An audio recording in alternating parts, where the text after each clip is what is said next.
Hello students, welcome to my YouTube channel. In the subject of business law, sale of goods act 1930, आज के इस video lecture में हम caveat emptor and risk prima facie passes with property इन दो important topic को in detail अच्छे से कवर करेंगे विथ एग्जांपल। तो वीडियो को एंड तक ज़रूर देखिएगा और अगर आप पहली बार चैनल पर आए हो तो ज़रूर से सब्सक्राइब कर लीजिएगा।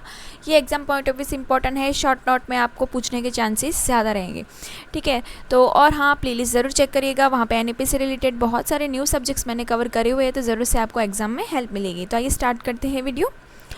फर्स्ट है कैविटेम्पटर। तो पहले तो मीनिंग समझते हैं। Caveat emptor means what?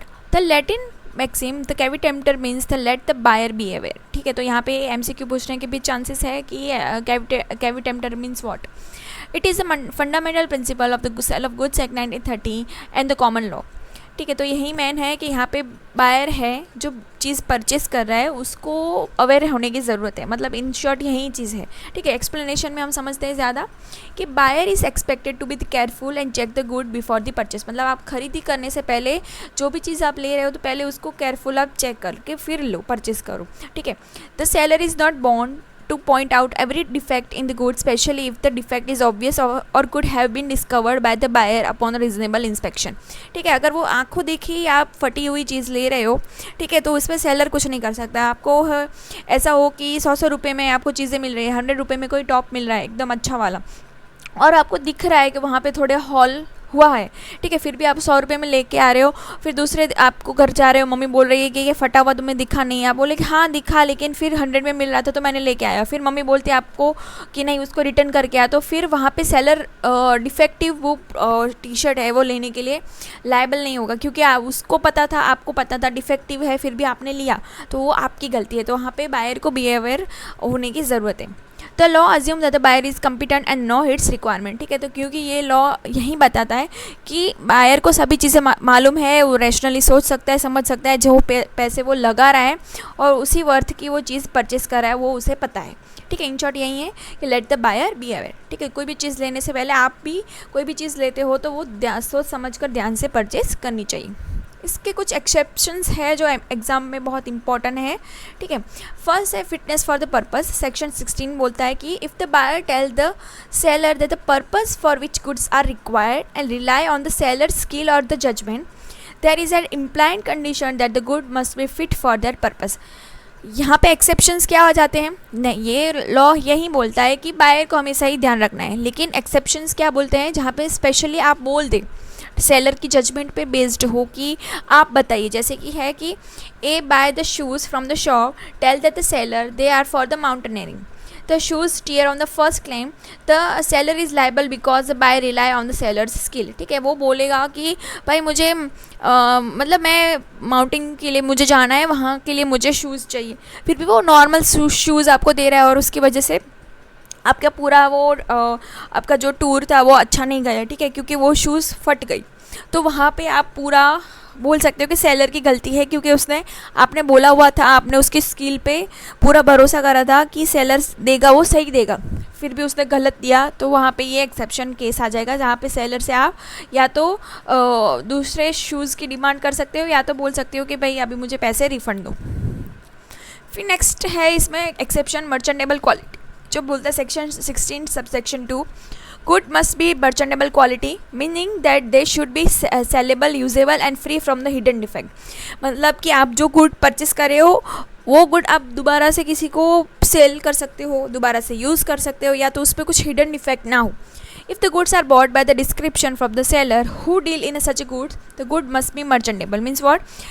जैसे कि बी है buy a packet of the canned juice from the supermarket, the can is rusting inside and the juice is unfit for the drinking, even if the defect was hidden the B can reject it because it not a merchantable, मतलब वो ऐसी quality की होनी चाहिए जो आप consume कर पाओ, आप ले पाओ उस चीज़ को, ठीक है। जैसे सुपर मार्केट से आप कुछ चीज़ें लेके आते हो तो अंदर से वो ख़राब हो तो आप वो बोलोगे कि वो यूजेबल कंडीशन में होनी चाहिए, ठीक है, hidden free from hidden defects होनी चाहिए। फिर है third, sale by description. Third exception है सेक्शन 50 बताता है क्या, when goods are sold by description they must be correspond to the description. Means जब वो गुड है वो डिस्क्रिप्शन के साथ सेल होता है तो वो उस डिस्क्रिप्शन के अकॉर्डिंग ही बायर को मिलना चाहिए। If they don't match the buyer can reject them. अगर वो नहीं मिलेगा तो बायर उसको रिजेक्ट कर सकता है। जैसे कि A order the Samsung Galaxy S24 online but receive an older model. जैसे ठीक है, आपने ऑनलाइन देखा और आपके घर पे डिलीवर कोई और चीज़ हुई तो आप रिटर्न कर सकते हो वही।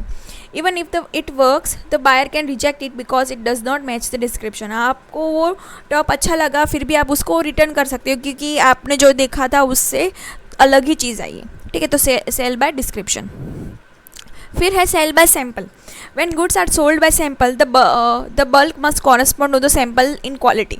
If the bulk is inferior the buyer can reject it. जैसे कि सैम्पल के अकॉर्डिंग ही आपको माल डिलीवर होना चाहिए। जैसे a textile seller show the silk cloth sample to the B but when supply arrive the cloth is of the inferior quality, B can reject the entire lot. ठीक है, जैसे कि आप सैम्पल के दौरान आपको अच्छा वाला क्लोथ दिखा है सिल्क का और आपके घर पे डिलीवरी कुछ इन्फीरियर गुड क्वालिटी वाले सारी हुई, ठीक है, तो उसकी वजह से भी उस चीज़ को रिटर्न कर सकता है क्योंकि वहाँ पे क्या है, सेल बाय सैम्पल के अकॉर्डिंग ही वो आना चाहिए जो सेक्शन 17 में बताता है। ठीक है, ये शॉर्ट नोट में भी आपको क्वेश्चन आ सकते हैं जो एक्सेप्शन वाले हैं, तो ये भी आप अपने से नोट डाउन करते रहिएगा। फिर है sale by sample as well description जो section 15 read with the 17। If the goods are sold by both sample and description they must be match both. If they match only one the buyer can reject them. ये MCQ बन सकता है। ठीक है, कि sale by sample as well as description में दोनों condition match होनी चाहिए तो ही आप रिजेक्ट कर सकते, नहीं इफ़ ओनली वन मैच और अदर नहीं होगी तो भी आप उसको रिजेक्ट कर सकते हैं। जैसे कि A shows a sample of the red wool and describe it as 100% pure wool. The good deliver red but mix with the polyester. Buyer can reject as they do not match the description. ठीक है, यहाँ पे दो condition एक साथ थी, मतलब दो चीज़ें होनी चाहिए, रेड वुल एंड 100% प्योर वुल का होना चाहिए।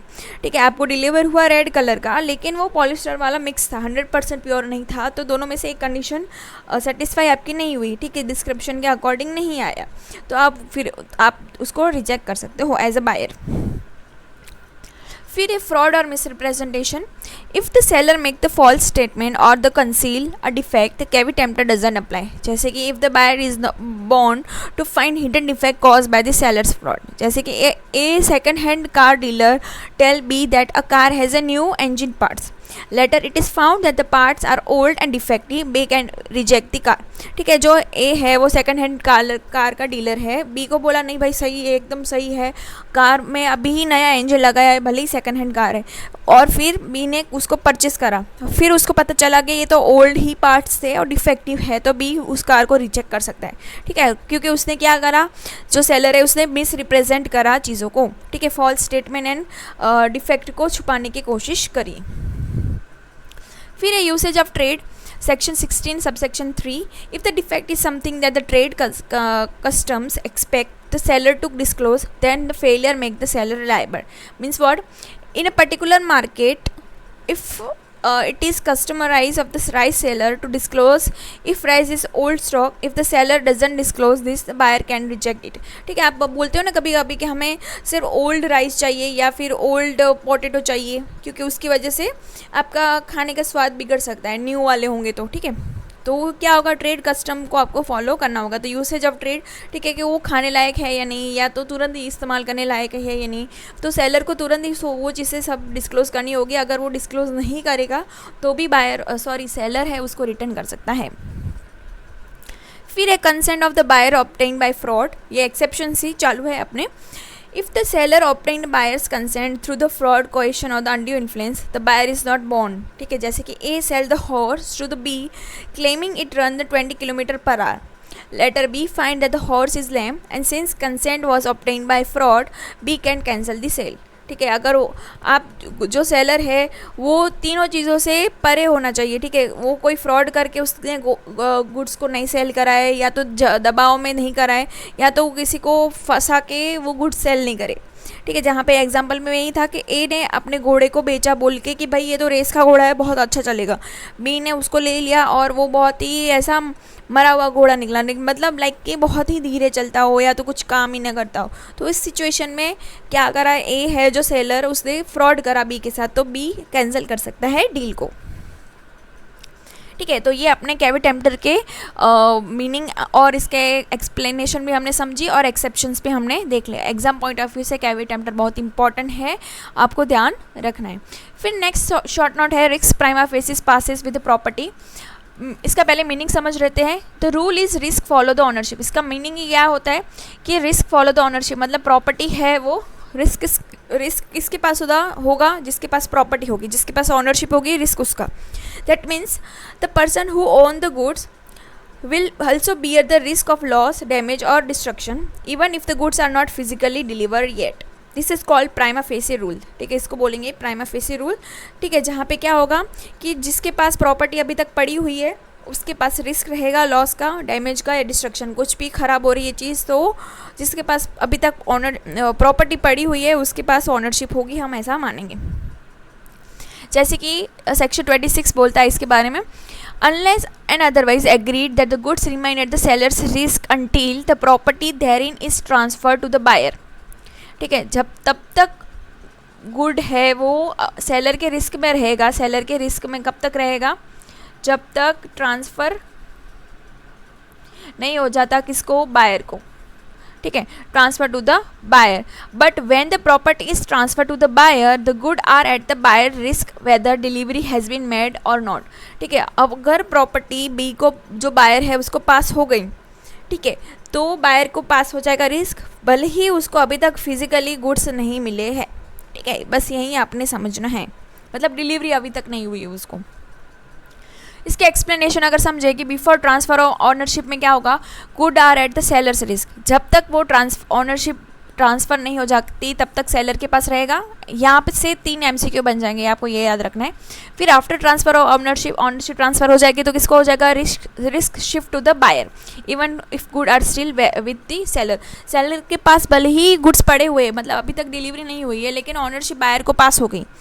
ठीक है, तो बायर को रिस्क ट्रांसफ़र हो जाएगा। एक्सेप्शंस क्या है इसके, if there is an agreement between the buyer and seller they can fix who will bear the risk regardless of the ownership। ठीक है, अगर पहले से कुछ फिक्स कर देंगे बायर कि भाई बायर के रिस्क रहेगा, जिसके भले प्रॉपर्टी सेलर के पास हो या बायर के पास हो, या तो सेलर का ही रिस्क रहेगा। ठीक है, तो इस सिचुएशन में क्या होगा, एक्सेप्शन ये आ जाएगा। फिर अगर एग्जाम्पल से समझे तो फर्स्ट एग्जाम्पल है कि A agree to sell 100 bags of wheat to B। Ownership passed to B immediately before delivery a fire in godown destroyed the wheat। तो लॉस किसको जाएगा, B को, because ownership had already passed and risk prima facie passes with the property। तो first general rule यही बोलता है, ए ने 100 bags wheat के B को पास कर दिए, इमीडिएटली ऑनरशिप पास हो गई, फिर गोडाउन में आग लग गई, अभी तक डिलीवरी नहीं हुई है। ठीक है, फिर भी B को ही रिस्क जाएगा क्योंकि अभी B उस गुड्स के ऑनर बन गए। फिर है risk with the seller until the ownership passes. Second example है कि X agree to sell 50 quintal of the rice to Y, but rice has to be packed and weighted before sale is complete. Before checking and weighting the flood destroy the rice. Loss किसको रहेगा, X means what, seller को, because ownership had not yet pass to the Y. अभी तक Y को ownership पास नहीं हुई थी, इसलिए सेलर को ही रिस्क रहेगा। फिर एक्सेप्शन वाला एग्जाम्पल भी है जहाँ पे P sells the machinery to Q, they agreed that the risk will remain with P। P means what, seller। अगर डिलीवरी हो या ना हो कुछ भी सिचुएशन में, ठीक है, before the delivery machinery stolen. ठीक है, चोरी हो गई उस मशीनरी की, तो फिर P के पास ही क्या रहेगा, ऑनरशिप अभी तक उसके पास है हम मान रहे हैं। ठीक है, तो ये लॉस बियर कौन करेगा, सेलर बियर करेगा, क्योंकि ऑलरेडी पार्टीज थी दोनों उस सिचुएशन के लिए एग्रीड हुई थी कि कुछ भी हो जाए पी को ही रिस्क रहेगा, जो सेलर है उसको ही रिस्क रहेगा। ठीक है, तो आई होप से इस वीडियो से आपको हेल्प मिली होगी। कुछ भी डाउट हो तो प्लीज़ कमेंट करके बताना। वीडियो अच्छा लगा हो तो कमेंट में ज़रूर से अपनी ओपिनियन देना, और टेलीग्राम चैनल ज़रूर ज्वाइन कर लेगा PDF के लिए एंड MCQ टेस्ट के लिए। Thanks for watching.